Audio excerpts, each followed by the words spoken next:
नमस्कार मित्रों, मैं हूं आपके साथ अशोक वर्मा। आप देख रहे हैं टीवी 20 न्यूज पर फटाफट खबरें। बने रहिए हमारे साथ। मंडलायुक्त विजय विश्वास पंत ने कहा है कि श्रमिकों को आर्थिक रूप से सुदृढ़ करने हेतु शासन द्वारा अनेकों योजनाएं संचालित हैं। इसका लाभ दिलाने के लिए श्रमिकों का पंजीयन अभियान चलाकर किया जाए। उन्होंने आजमगढ़, मऊ एवं बलिया के मुख्य विकास अधिकारियों को निर्देश दिया कि पंजीयन हेतु पूर्व में 90 दिन कार्य करने की अनिवार्यता शासन द्वारा समाप्त कर दी गई है, इसलिए मनरेगा मजदूरों का भी पंजीयन कराया जाए। समीक्षा के दौरान आजमगढ़ में सामुदायिक स्वास्थ्य केंद्र पर अंतरा की उपलब्धता की सही जानकारी नहीं दे पाने के कारण मुख्य चिकित्सा अधिकारी डॉक्टर ए.के. मिश्रा को चेतावनी निर्गत करने का निर्देश दिया। मंडलायुक्त श्री पंत ने कहा कि संविदा के माध्यम से रखे जाने वाले हॉस्पिटल मैनेजर का पद आजमगढ़ में रिक्त चल रहा है, इसलिए मुख्य चिकित्सा अधिकारी उक्त रिक्त पद पर शीघ्र तैनाती हेतु शासन को अवगत कराएं। उन्होंने जनपद बलिया के जिला चिकित्सालय, सीएचसी एवं पीएचसी पर दवाओं की उपलब्धता कम पाए जाने पर नाराजगी व्यक्त करते हुए सीएमओ बलिया को निर्देशित किया कि तत्काल दवाओं की उपलब्धता सुनिश्चित कराई जाए। उन्होंने आगाह किया कि आगामी बलिया भ्रमण के दौरान सीएचसी पीएचसी का निरीक्षण किया जाएगा। दवाओं की उपलब्धता कम मिलने पर सीएमओ के विरुद्ध सख्त कार्रवाई की जाएगी। मंडलायुक्त विजय विश्वास पंत ने कहा कि जनपद आजमगढ़ एवं बलिया में खतौनियों, कटिंग, कोट रचना आदि के माध्यम से सरकारी जमीन को भूमिधरी घोषित करने की अधिक शिकायतें मिल रही है। उन्होंने दोनों जनपद के जिलाधिकारियों को निर्देशित किया कि अभियान चलाकर ऐसे मामलों का सर्वे कराएं तथा सरकारी भूमि को कब्जा मुक्त कराएं। कानून व्यवस्था की समीक्षा के दौरान डीआईजी सुभाष चंद्र दुबे ने सभी पुलिस अधीक्षकों को निर्देश दिया कि आगामी दिनों में पड़ने वाले त्योहारों तथा पंचायत चुनाव को देखते हुए मोस्ट वांटेड अभियुक्तों की पहचान अभी से कर लें। डीआईजी श्री दुबे ने आजमगढ़ एवं बलिया में गुंडा एक्ट के तहत कार्रवाई की स्थिति पर असंतोष व्यक्त करते हुए इसमें तत्काल सुधार लाने का निर्देश दिया। बलिया के मुख्य विकास अधिकारियों को निर्देश दिया कि पंजीयन हेतु पूर्व में 90 दिन कार्य करने की अनिवार्यता शासन द्वारा समाप्त कर दी गई है, इसलिए मनरेगा मजदूरों का भी पंजीयन कराया जाए। समीक्षा के दौरान आजमगढ़ में सामुदायिक स्वास्थ्य केंद्र पर अंतरा की उपलब्धता की सही जानकारी नहीं दे पाने के कारण मुख्य चिकित्सा अधिकारी डॉक्टर ए.के. मिश्रा को चेतावनी निर्गत करने का निर्देश दिया। मंडलायुक्त श्री पंत ने कहा कि संविदा के माध्यम से रखे जाने वाले हॉस्पिटल मैनेजर का पद आजमगढ़ में रिक्त चल रहा है, इसलिए मुख्य चिकित्सा अधिकारी उक्त रिक्त पद पर शीघ्र तैनाती हेतु शासन को अवगत कराएं। उन्होंने जनपद बलिया के जिला चिकित्सालय, सीएचसी एवं पीएचसी पर दवाओं की उपलब्धता कम पाए जाने पर नाराजगी व्यक्त करते हुए सीएमओ बलिया को निर्देशित किया कि तत्काल दवाओं की उपलब्धता सुनिश्चित कराई जाए। उन्होंने आगाह किया कि आगामी बलिया भ्रमण के दौरान सीएचसी पीएचसी का निरीक्षण किया जाएगा। दवाओं की उपलब्धता कम मिलने पर सीएमओ के विरुद्ध सख्त कार्रवाई की जाएगी। मंडलायुक्त विजय विश्वास पंत ने कहा कि जनपद आजमगढ़ एवं बलिया में खतौनियों, कटिंग, कोट रचना आदि के माध्यम से सरकारी जमीन को भूमिधरी घोषित करने की अधिक शिकायतें मिल रही है। उन्होंने दोनों जनपद के जिलाधिकारियों को निर्देशित किया कि अभियान चलाकर ऐसे मामलों का सर्वे कराएं तथा सरकारी भूमि को कब्जा मुक्त कराएं। कानून व्यवस्था की समीक्षा के दौरान डीआईजी सुभाष चंद्र दुबे ने सभी पुलिस अधीक्षकों को निर्देश दिया कि आगामी दिनों में पड़ने वाले त्योहारों तथा पंचायत चुनाव को देखते हुए मोस्ट वांटेड अभियुक्तों की पहचान अभी से कर लें। डीआईजी श्री दुबे ने आजमगढ़ एवं बलिया में गुंडा एक्ट के तहत कार्रवाई की स्थिति पर असंतोष व्यक्त करते हुए इसमें तत्काल सुधार लाने का निर्देश दिया। आजमगढ़ के बिलरियागंज थाना क्षेत्र के अंतर्गत बनकट गांव में कुछ दिन पहले गौकशी करने वाले अभियुक्तों का वीडियो वायरल हुआ था, जिसमें कुछ लोग गौकशी करने वालों को पकड़कर भद्दी भद्दी गालियां दे रहे हैं और मार भी रहे हैं। वायरल वीडियो में कैद हुई तस्वीरों के आधार पर यह दावा किया जा रहा है कि जो अभियुक्त को पुलिस छोड़ती है उसी के स्थान पर दूसरे के ऊपर मुकदमा दर्ज कर लेती है। पीड़ित ने कहा कि इसके संबंध में एसपी आजमगढ़ को डाक द्वारा ज्ञापन दिया गया है, लेकिन अभी तक कोई कार्रवाई नहीं हुई, जिसके चलते आरोपी खुलेआम घूम रहे हैं। पुलिस पर यह आरोप है कि शाहनवाज पुत्र सिराज को फर्जी फंसाया जा रहा है और अभियुक्त को चौकी प्रभारी ने छोड़ दिया है। इस कारनामे से लोगों में दहशत का माहौल बना हुआ है। आइए सुनवाते हैं कि पीड़ित व्यक्ति ने क्या कुछ कहा। नूर आलम नाम है मेरा, मैं बनकट गांव का रहने वाला हूं। हम लोग को सूचना मिली थी कि इधर गाय कसी होने वाली है, तो हम लोग जब मौका वारदात पे रात में पहुंचे तो उधर 3-4 लोग थे, जिसमें से शाहनवाज और ये पलिस्टर, ये 2 नाम के लड़के पकड़े गए हैं। ये दोनों कहाँ के हैं? ये बनकट गांव के रहने वाले हैं, और जिसमें से एक तालिब है अशरफपुर का और एक छोटू है अशरफपुर का। ये दोनों अभी फरार है। तो उस दिन आप तो वीडियो में साफ दिखाई दे रहे हैं कि आप भी हैं उस वीडियो में। वीडियो में मैं हूँ, मेरी पूरी आवाज़ है वीडियो में। मैं वीडियो में बहुत कुछ बोला हूँ, उसमें पूरा वीडियो शूट हुआ है और उसमें सारी चीज़ें बरामद हुई है। उसमें 2 गाय भी थी। इसमें और अशरफपुर का शाहनवाज का नाम आ रहा है। अशरफपुर का शाहनवाज का नाम शाहनवाज तो नहीं है उसमें, मगर शाहनवाज को फर्जी फंसाया गया है। जो शाहनवाज का जो नाम डाला गया है, शाहनवाज का नाम डाला इस वजह से गया है कि छोटू को बचाने के लिए शाहनवाज का नाम फर्जी डाला गया है। शाहनवाज को फर्जी फंसाया गया है। वो लड़का मुलजिम नहीं है, क्योंकि मौका वारदात पे हम लोग वहाँ थे। पूरा नाम शाहनवाज है और मेरे बाप का नाम सिराज है। मैं अशरफपुर का रहने वाला हूँ। परसों रात में बनकट में शायद कहीं गौकसी हो रही थी। वहाँ पे जो है कुछ लोग पकड़े गए थे और उसमें 4-5 लोगों के नाम से FIR था। और आज की न्यूज़ में मैं देखा हूँ कि मेरा नाम जो है FIR में डाला गया है। मैं रहने वाला अशरफपुर का हूँ। कुछ विरोधी हैं मेरे गांव के, जो मैं जब भी आता हूँ छुट्टी पे तो ये मुझे फंसाने के चक्कर में हमेशा पड़े रहते हैं। ये विरोधियों का चाल है। ये विरोधियों की चाल है। और मेरा लोकेशन भी चेक कर सकते हैं, मैं कहाँ हूँ कहाँ नहीं हूँ। मैं 24 घंटे घर पे रहता हूँ और मेरा कोई लेना देना है नहीं। मेरे बाप दादा से भी इंक्वायरी कर लीजिए, इस चीज़ में मेरा कोई लेना देना है ही नहीं। गौकसी फोकसी के मामले में मेरा कोई रिकॉर्ड भी नहीं है और किसी भी मामले में कोई रिकॉर्ड नहीं है मेरा। बस विरोधी हैं गांव के, जो मेरा नाम हमेशा डालने के चक्कर में पड़ेगा। जिला मजिस्ट्रेट राजेश कुमार ने अवगत कराया है कि विगत वर्षों की भांति इस वर्ष भी माह अक्टूबर 2020 से माह दिसंबर 2020 तक का समय मुख्यतः त्योहारों तथा नवरात्र, दुर्गा पूजा, दशहरा, वराफात, दीपावली, छठ पूजा, कार्तिक पूर्णिमा एवं क्रिसमस आदि का समय है, जिसमें जगह जगह प्रतिमा स्थापना, धार्मिक आयोजन, मेला, प्रदर्शनी, जागरण, सांस्कृतिक कार्यक्रम, रैली, जुलूस, प्रतिमा विसर्जन जैसी गतिविधियों संचालित होती हैं, जिनमें क्षेत्र विशेष में भारी जनसमूह जुटने की संभावना रहती है। अतः ऐसे में कोविड-19 के संक्रमण के प्रसार पर नियंत्रण के दृष्टिगत केंद्रीय स्वास्थ्य एवं परिवार कल्याण मंत्रालय भारत सरकार द्वारा जारी SOP गाइडलाइंस में निर्दिष्ट दिशा निर्देशों को उत्तर प्रदेश शासन द्वारा संपूर्ण प्रदेश में लागू किया गया है। उक्त के अनुपालन में निर्दिष्ट दिशा निर्देशों का जनपद आजमगढ़ में तत्काल प्रभाव से लागू किया जाता है, जिसके अंतर्गत इन योजनाओं के लिए स्थल पूर्व में ही चिन्हित कर उसकी सीमा सुनिश्चित करते हुए विस्तृत साइट प्लान तैयार कर लिया जाए, जिससे शारीरिक दूरी बनाए रखने, थर्मल स्कैनिंग और सैनिटाइजेशन के मानक के पालन में सुविधा होगी। कार्यक्रम स्थल पर सैनिटाइजर, थर्मल स्कैनिंग उपकरणों की पर्याप्त आपूर्ति तथा फर्श पर शारीरिक दूरी हेतु वृत्त गोला चिन्हांकन सुनिश्चित किया जाएगा। प्रदेश द्वार पर ही हैंड सैनिटाइजेशन तथा थर्मल स्कैनिंग आवश्यक होगी। कार्यक्रम स्थल पर दर्शकों एवं आगंतुकों के प्रवेश एवं निकास के अलग अलग एवं यथासंभव एक से अधिक रास्ते सुनिश्चित किए जाएंगे। केवल वही स्टाफ तथा दर्शक प्रवेश के लिए अनुमन्य होंगे जिनमें किसी प्रकार के कोविड के लक्षण ना हो। यदि किसी में कोविड-19 के लक्षण पाए जाते हैं तो उसे शिष्टता के साथ प्रवेश से मना किया जाएगा तथा चिकित्सीय उपचार की सलाह दी जाएगी। आइडियल जर्नलिस्ट एसोसिएशन तहसील इकाई मेहनगर द्वारा आयोजित तहसील सभागार में मुख्य अतिथि SDM मेहनगर प्रियंका प्रियदर्शी ने आइडियल जर्नलिस्ट एसोसिएशन के प्रांतीय संरक्षक युवा कवि संजय कुमार पांडे को सम्मान पत्र स्मृति चिन्ह देकर सम्मानित किया एवं रजिस्ट्रार ने नगर द्वारा माल्यार्पण एवं ब्लॉक प्रमुख मेहनगर कैलाश यादव द्वारा साल भेंट किया गया है।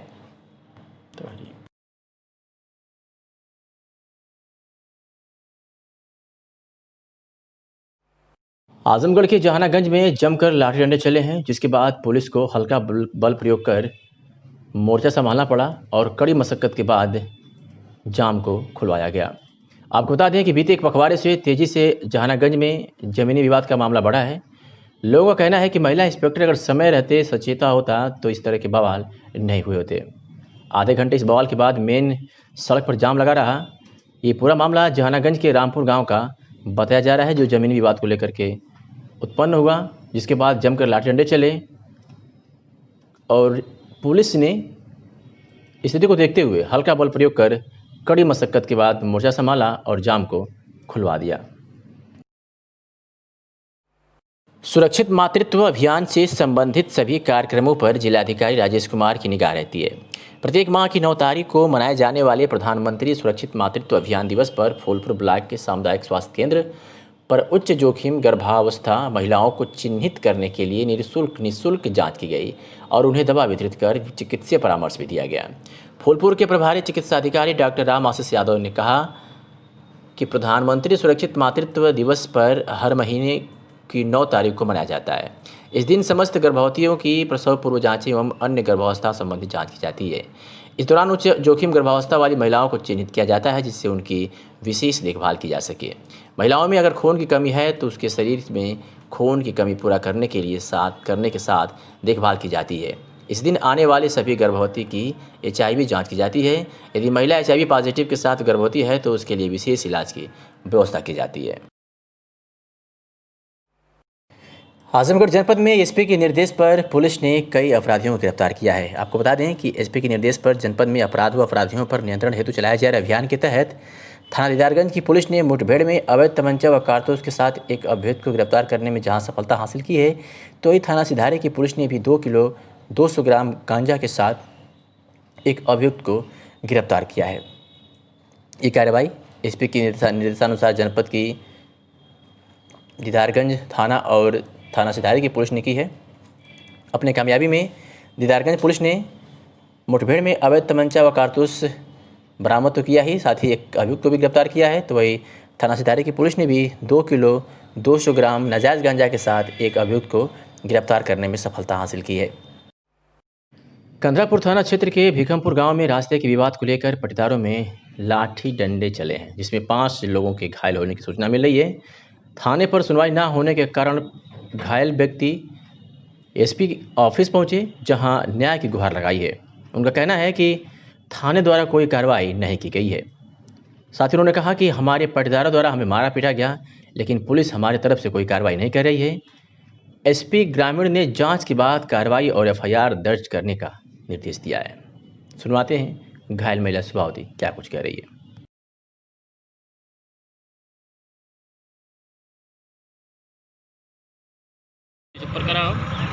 क्या नाम है? सुषमा।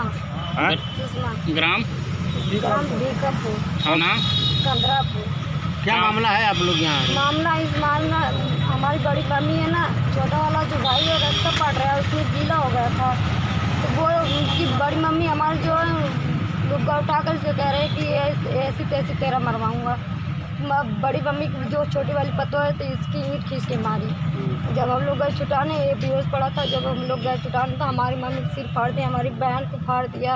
हमारी बहन की चोट पर हमारी सोने की अंगूठी नोचपिन लेके गए और हमारी बहन की लॉकेट लेके गए। ये लोग सुनवाई नहीं कर रहे हैं।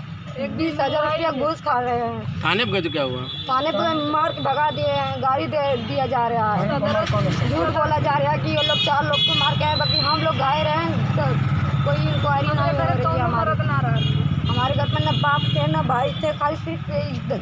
हाँ, हमारे घर पर और छुटाने पुटाने में हमारे छोटे छोटे बच्चे हैं, वो सब रोने लग रहे हैं। बच्चों को छुटाने और हटाने में छिट गए हैं हम।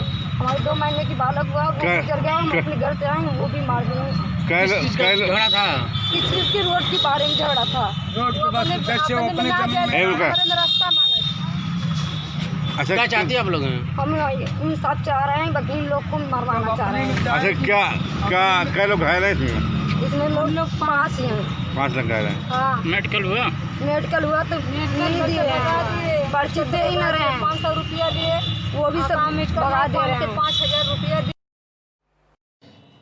जनपद में 18 कंटेनमेंट जोन बढ़े गए हैं, जिसकी जिलाधिकारी राजेश कुमार ने जानकारी दी है। जिला मजिस्ट्रेट राजेश कुमार ने कहा कि वर्तमान समय में कोरोना वायरस संक्रमण से बचाव तथा इस संदर्भ में उत्पन्न परिस्थितियों के परिप्रेक्ष्य में उत्तर प्रदेश शासन द्वारा 1 अक्टूबर 2020 को संपूर्ण प्रदेश में रीओपन के संबंध में निर्देश जारी करते हुए इनका अनुपालन सुनिश्चित कराए जाने के निर्देश दिए गए हैं। उन्होंने कहा कि इस तहत 18 क्षेत्रों में व्यक्तियों के कोविड-19 से संक्रमित होने की पुष्टि हुई है। जिला मजिस्ट्रेट ने कहा कि कंटेनमेंट जोन के निर्धारण के संबंध में दी गई व्यवस्था के अनुसार जनपद के इन 18 क्षेत्रों को कंटेनमेंट जोन घोषित किया जा रहा है। उन्होंने कहा कि इन क्षेत्रों में कंटेनमेंट जोन प्रोटोकॉल का 100% अनुपालन सुनिश्चित किया जाएगा।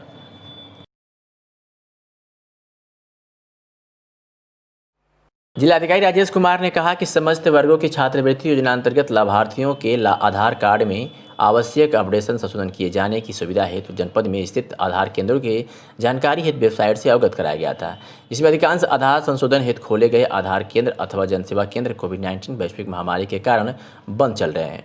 जिलाधिकारी ने संबंधित अधिकारियों को अवगत कराया है कि जनपद के साथ साथ तहसील ब्लॉक एवं विभिन्न ग्राम में रहने वाले छात्रों एवं पेंशनरों द्वारा योजना का लाभ देने के लिए ऑनलाइन आवेदन किया जाना है। इसके लिए यदि विभिन्न कस्बों तहसीलों के साथ साथ समस्त ब्लॉकों में आधार संशोधन अपडेशन केंद्र की व्यवस्था किया जाना उचित होगा।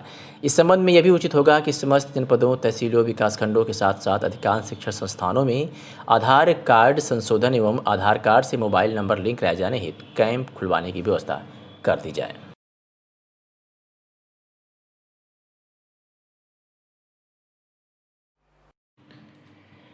आज नगर पालिका परिषद में 25 वार्ड के सभासदों ने नगर पालिका प्रशासन और कर्मचारियों के विरुद्ध प्रदर्शन किया।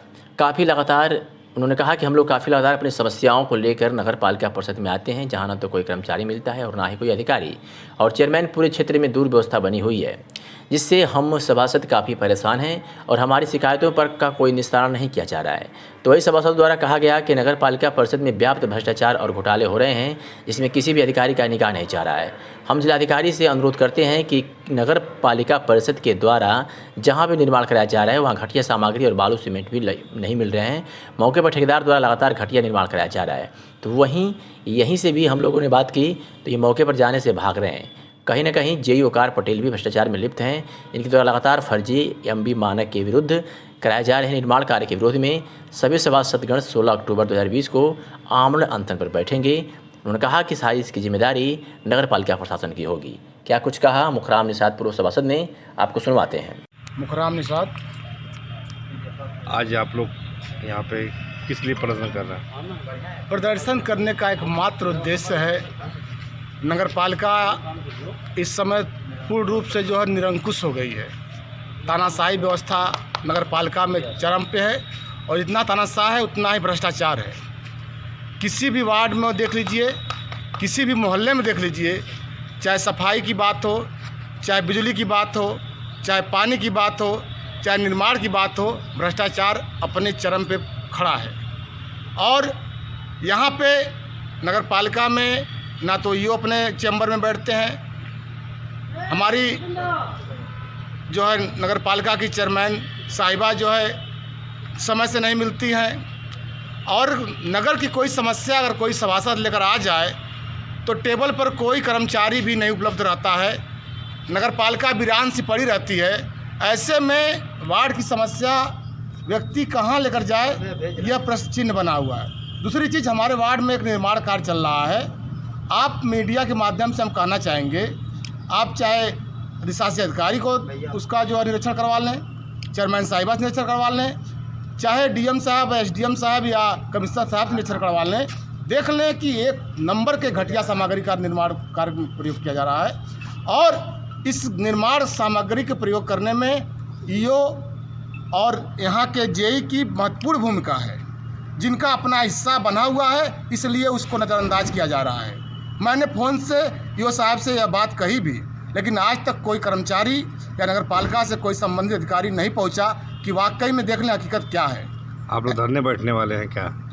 ऐसे में अगर हमारी बातों को नहीं सुना जाएगा तो हम सभासदों ने निर्णय लिया है कि हम आगामी 16 तारीख से जो है धरने पर बैठने के लिए बाध्य होंगे, क्योंकि जनसामान्य की समस्याएं जो विकराल होती जा रही हैं, नगर की जो जनता त्राही त्राही कर रही है, तो कहीं ना कहीं हमारा जो है व्यक्तिगत जो है वह इमेज खराब हो रही है।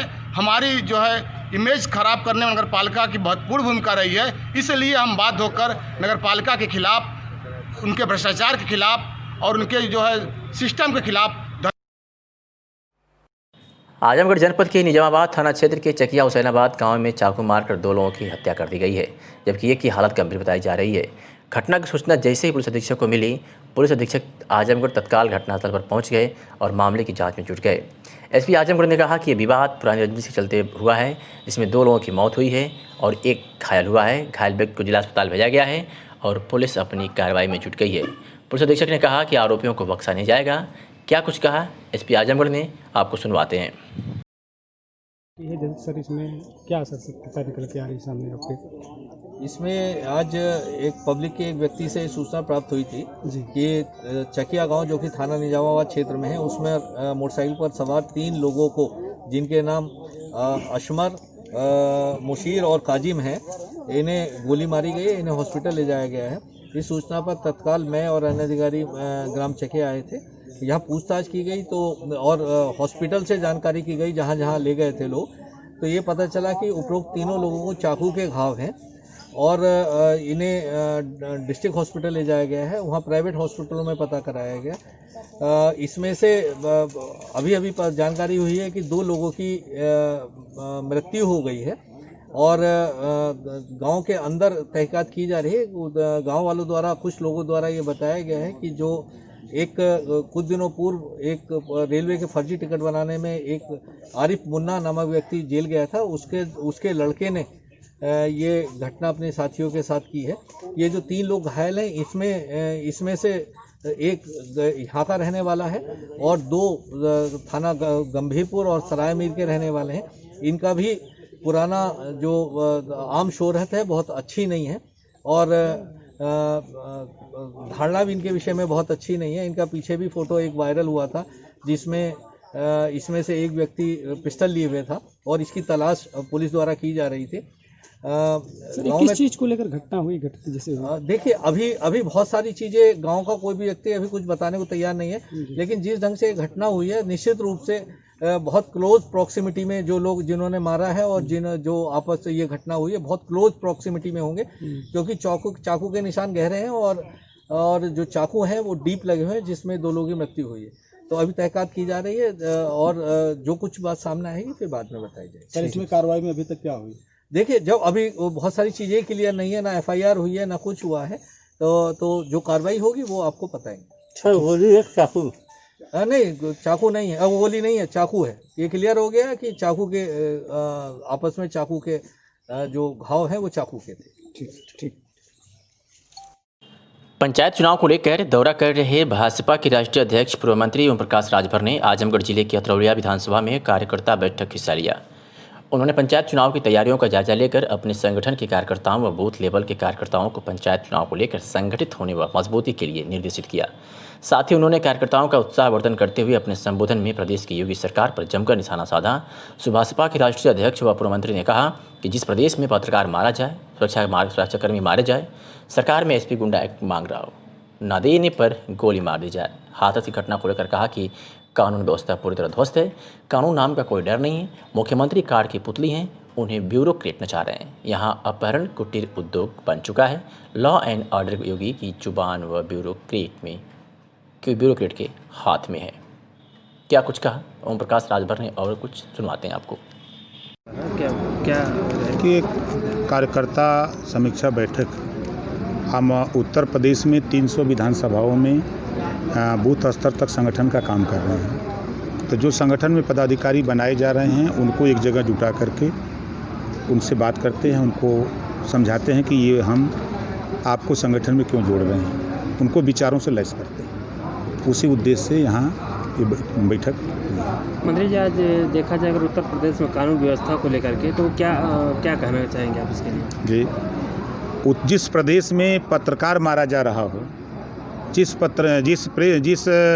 प्रदेश में सुरक्षा करने वाले लोग मारे जा रहे हों, जिस प्रदेश में खुलेआम SP जिस सरकार में गुंडा टैक्स मांग रहा हो 6 लाख रुपया महीना, अगर वो नहीं दे रहा तो उसको गोली मारी जा रही हो, उस प्रदेश के हालात अभी आप लोगों ने ही दिखाया। हाथरस मामला पूरे दुनिया में थू हुआ है भारत की, उत्तर प्रदेश तो छोड़ दीजिए। कानून व्यवस्था नाम की कोई चीज़ नहीं है। पूरा उत्तर प्रदेश ब्यूरोक्रेट चला रहा है। मुख्यमंत्री काठ की पुतली हो गए हैं। जैसे ब्यूरोक्रेट उनको नचा रहा उसी तरह वो नाच रहे हैं। यहाँ अपहरण कुटीर उद्योग बन गया है और लॉ एंड ऑर्डर सिर्फ योगी जी की जबान पर और ब्यूरोक्रेट के हाथ में है और धरातल पे कुछ नहीं, कोई सुरक्षित नहीं। जैसा कि अगर कहा जाए कि यूपी सरकार ने जो 6 महीने के अंदर बेरोजगारों को रोजगार देने का दावा किया है, क्या लग रहा है सर? दुनिया में अगर झूठ बोलने वाली कोई पार्टी है तो बीजेपी, भारतीय झूठ पार्टी। देश के प्रधानमंत्री नंबर 1 के झूठा, 2 नंबर के झूठा योगी आदित्यनाथ जी।